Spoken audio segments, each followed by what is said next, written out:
Alhamdulillah. Alhamdulillahilladzi nahmaduhu wa nasta'inuhu wa nastaghfiruh. Wa na'udzu billahi min syururi anfusina wa min sayyiati a'malina. May yahdihillahu fala mudhillalah wa may yudlil fala hadiyalah. Asyhadu an la ilaha illallah wahdahu la syarikalah. Wa asyhadu anna Muhammadan abduhu wa rasuluh la nabiyya ba'dah. Allahumma sholli ala sayyidina Muhammadin wa ala alihi wa sahbihi ajmain amma ba'du. Ya ayyuhalladzina amanu taqullaha haqqa tuqatih wa la tamutunna illa wa antum muslimun. Usikum nafsi bittaqwallahi faqad fazal muttaqun. Ma'asyiral muslimin rahimakumullah, sidang Jumat yang kami muliakan dan dimuliakan Allah. Pertama-tama marilah kita panjatkan puji dan syukur kepada Allah Subhanahu wa taala. Pada hari ini, detik ini, kita masih diberikan kesehatan, keimanan, keislaman, sehingga kita bisa melaksanakan sholat Jumat di masjid yang sama-sama kita cintai ini. Shalawat dan salam semoga berlimpah kepada junjungan kita Nabi besar Muhammad sallallahu alaihi wasallam beserta keluarganya, sahabatnya, tabi'in hingga kepada umatnya ila yaumil qiyamah. Pertama-tama tidak lupa khatib berwasiat takwa kepada diri Al-Fakir khususnya dan kepada jamaah sholat Jumat pada umumnya untuk senantiasa meningkatkan ketakwaan kita dimanapun berada, kapanpun waktunya, dalam situasi apapun dan dalam keadaan apapun, kita selalu meningkatkan iman dan takwa kita. Mudah-mudahan Allah SWT memberkati kehidupan kita dan keluarga kita. Amin amin ya rabbal alamin. Dalam kesempatan yang berbahagia ini, izinkan khotib untuk mengangkat judul membentuk keluarga yang sakinah, mawadah, warahmah. Pada surat Ar-Rum ayat 21 yang sangat terkenal, Allah telah berfirman, A'udzubillahi minasyaitonirrajim, Bismillahirrahmanirrahim. Wa min ayatihi an khalaqalakum min anfusikum azwaja litaskunu ilaiha wa ja'ala bainakum mawaddata wa rahmah. Inna fi dzalika laayatil liqaumin yatafakkarun. Dan di antara tanda-tanda kebesarannya adalah Dia menciptakan pasangan-pasangan untukmu dari jenismu agar kamu cenderung merasa tentram kepadanya dan menjadikan di antara kamu tali kasih dan tali sayang.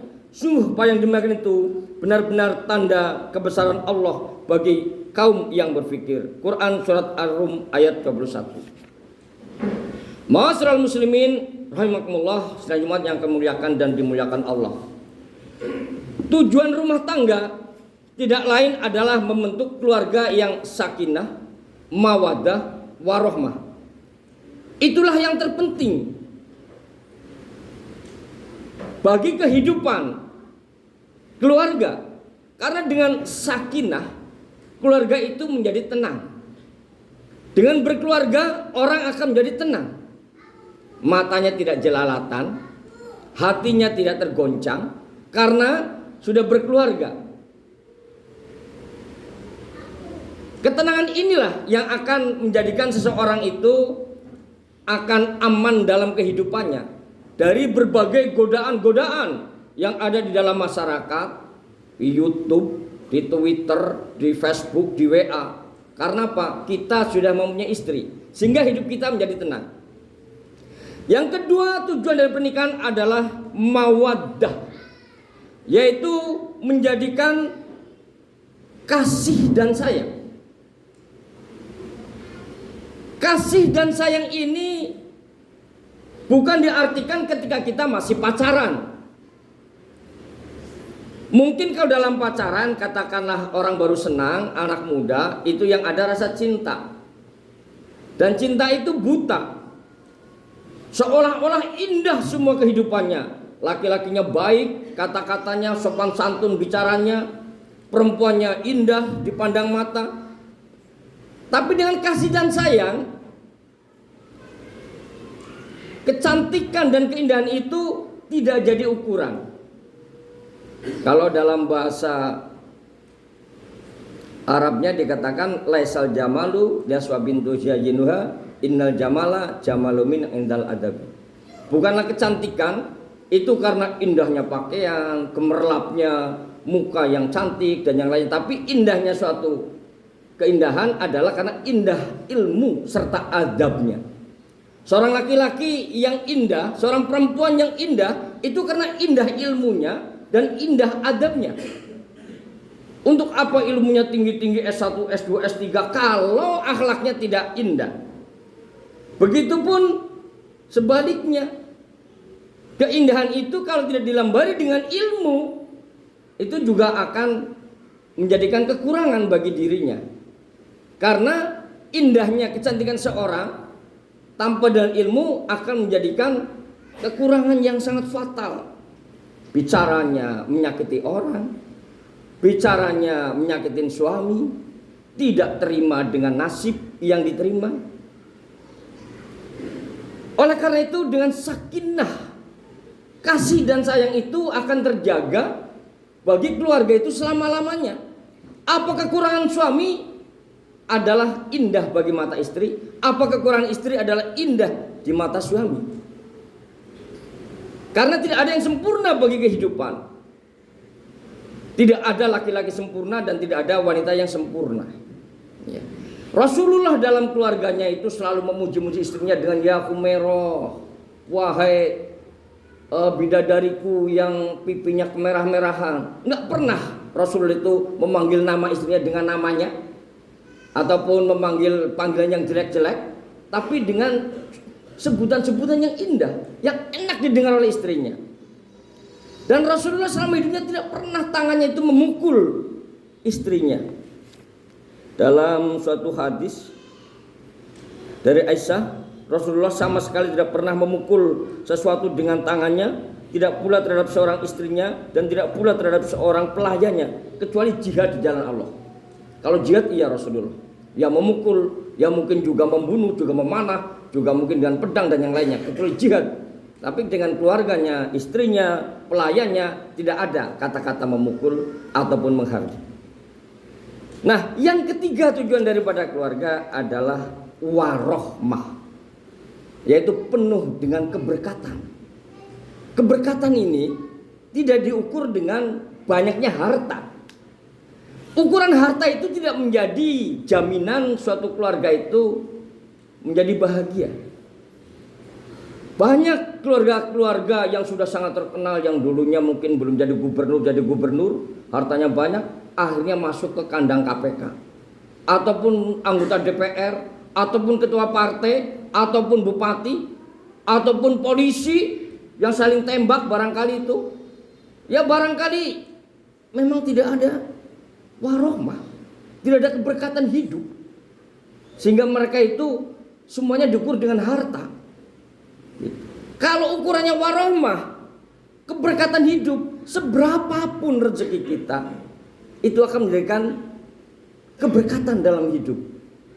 Maka dalam suatu syair dikatakan laisal hina, mohon maaf, ini hadis ataupun ini syair, nanti kita koreksi lagi. Laisal hina engkal ngarodi walakin hina nafsi. Bukanlah dikatakan orang kaya apabila dia mempunyai apa-apa. Ya apa-apa itu barangkali mobil, jabatan, pangkat, derajat dan yang lainnya. Walakin hina nafsi. Seorang yang kaya itu yang kaya hatinya, lebar pandangannya. Hatinya itu selalu menenteramkan orang. Mulutnya itu tidak pernah menyakiti hati orang. Matanya selalu tertunduk ya untuk kebaikan. Telinganya warohmah, sehingga penuh dengan keberkatan. Ma'asyiral muslimin rahimakumullah, sidang Jumat yang kami muliakan dan dimuliakan Allah. Di antara usaha agar kita menjadikan keluarga-keluarga yang sakinah mawaddah warahmah, satu di antaranya selalu berbakti kepada orang tua. Karena ridullah wa ridul walidain, syuftillah wa syuftil walidain. Murkanya Allah adalah murka kedua orang tua. Jangan katakan ketika kita sudah punya istri, istri kita segala-galanya, tapi orang tua kita abaikan. Ada hadis yang mengatakan seorang istri dilarang pergi dari rumahnya ketika ibunya sakit sampai meninggal. Itu hadis ketika kita dibuka di dalam kitab Kutubus Sittah, yaitu kitab rujukan yang sahih, kitab-kitab Bukhari, Muslim, Abu Dawud, Tirmidzi, Nasai, Ibnu Majah, tidak ada. Ini hadis golongannya lemah. Menengok orang tuanya dilarang sama suaminya, itu lemah hadisnya. Tapi hadis birrul walidain itu kuat kedudukannya. Jadi jangan diputus ketika seorang itu sudah menikah, orang tuanya diabaikan, bapak ibunya ditelantarkan. Hanya semua kehidupannya hanya untuk suaminya dan istrinya. Nah, ini kesalahan-kesalahan dalam kehidupan, sehingga tidak menimbulkan keberkahan hidup. Karena ridullah wa ridul walidain, ridhonya Allah itu ridho kedua orang tua. Yang pertama, di antara untuk menjalankan keluarga sakinah mawaddah warahmah. Yang kedua, tidak mengungkap kejelekan suami dan istri di dalam masyarakat, di dalam Facebook, WA dan yang lainnya. Artinya kejelekan istri dan suami makan apapun, telan, sepait racun kita telan. Nah itulah, maka kehidupan rumah tangga itu tidak akan kena gosip. Walaupun gosip ini ya di mana-mana ada, jangankan kita, Nabi Muhammad sendiri dulu istri yang paling cantik Aisyah digosipkan selingkuh. Apalagi kehidupan sekarang ini, dunia modern. Nah ini oleh karena itu, jaga marwah istri kita ataupun suami kita, jangan sampai diumbar kejelekannya, keburukannya. Katakanlah istriku adalah bidadariku, suamiku adalah malaikat. Dan yang ketiga, seorang suami istri itu selalu menerima apa adanya. Rezeki itu sudah ada takarannya. Katakanlah bahwa rezekiku tidak bakal diambil oleh kamu, dan rezekimu tidak bakal diambil oleh aku. Rezekiku akan datang pada waktunya. Walaupun itu di Amerika, kalau rezeki kita akan datang. Gandum diimpor dengan kapal laut dibawa ke Tanjung Priuk dibawa ke pabrik ke roti sampai ke toko samping kita, kemakan oleh kita. Itu rezeki kita, walaupun tadinya dari Amerika. Ataupun rezeki kita ada di Palembang, di tengah hutan, berupa duku Palembang, diambil oleh petani, dibawa dengan karung di pinggir jalan, dibawa dengan truk, dibawa ke Merak, dibawa ke Tangerang, sampai ke pinggir jalan kita beli, rezeki kita masuk. Artinya rezeki kita itu sudah ada. Rezeki seorang itu udah masing-masing. Jangan kita serakah rezeki orang kita ambil-ambil. Ataupun rezeki kita diiriin orang, nggak bisa. Karena kita sudah punya takaran masing-masing. Kalau udah rezekinya akan datang dari sini. Tapi kalau bukan rezekinya, kecolong, kemalingan, bukan rezekinya, udah kita sabar. Itu bukan rezeki kita. Udah digembok rapi, udah dikunci gerbang, tetap aja kemalingan, bukan rezeki kita. Oleh karena itu, untuk keluarga yang sakinah mawaddah warahmah, terimalah hidup ini apa adanya. Artinya kita hidup dalam keadaan qanaah. Dan yang terakhir, jangan lupa kita selalu berdoa. Doa itu seperti Robbi habli minas solihin, ya Allah jadikan anak-anakku menjadi anak-anak yang soleh.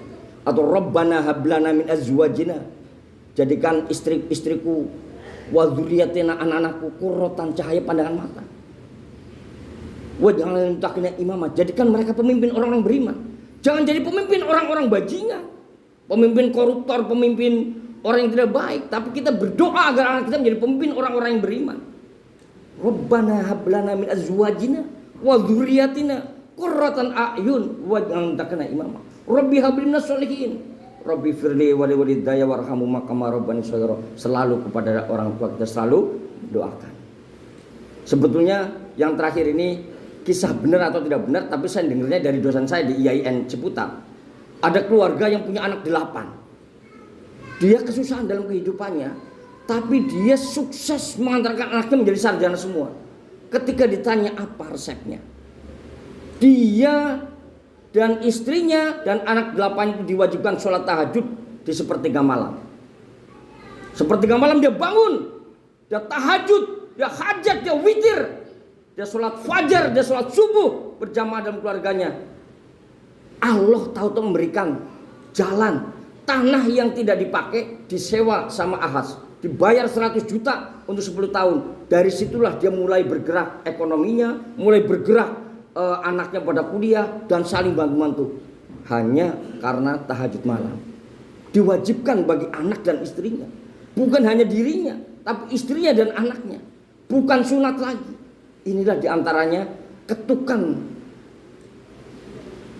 manusia yang lemah, yang tidak berdaya. Bersandar pada manusia, manusia akan mati. Bersandar pada dinding, dinding akan jebol. Bersandar kepada pohon, pohon akan runtuh. Bersandarlah pada Allah Subhanahu wa taala. Allah yang segala-galanya, yang memberikan kita hidup dan kehidupan, yang bisa merubah apapun yang Allah kehendaki. Hanya kita mau ikhtiar apa tidak.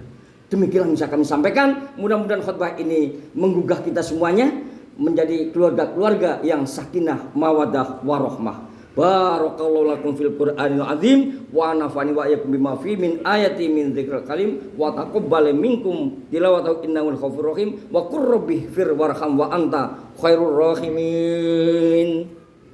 Allahumma shalli ala sayyidina Muhammad wa ala ali sayyidina Muhammad.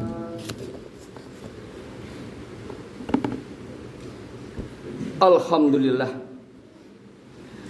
Alhamdulillah hamdan katsiran kama amar.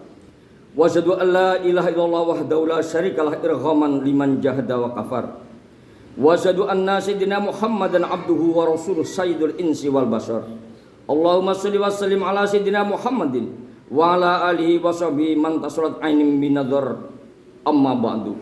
Fa ya ayyuhan nas ittaqullah wa dzarul fawahisha ma dhahara minha wa batan wa hafizu ala ta'ati wa huduril jumu'ati wal jamaah wa alamu annallaha amarakum bi amri bada fihi bi nafsi wa sanna bi malaikati qudsi fa qala ta'ala wa lam yazal qailan aliman innallaha wa malaikatahu yusholluna 'alan nabi ya ayyuhalladzina amanu shallu 'alaihi wa sallimu taslima.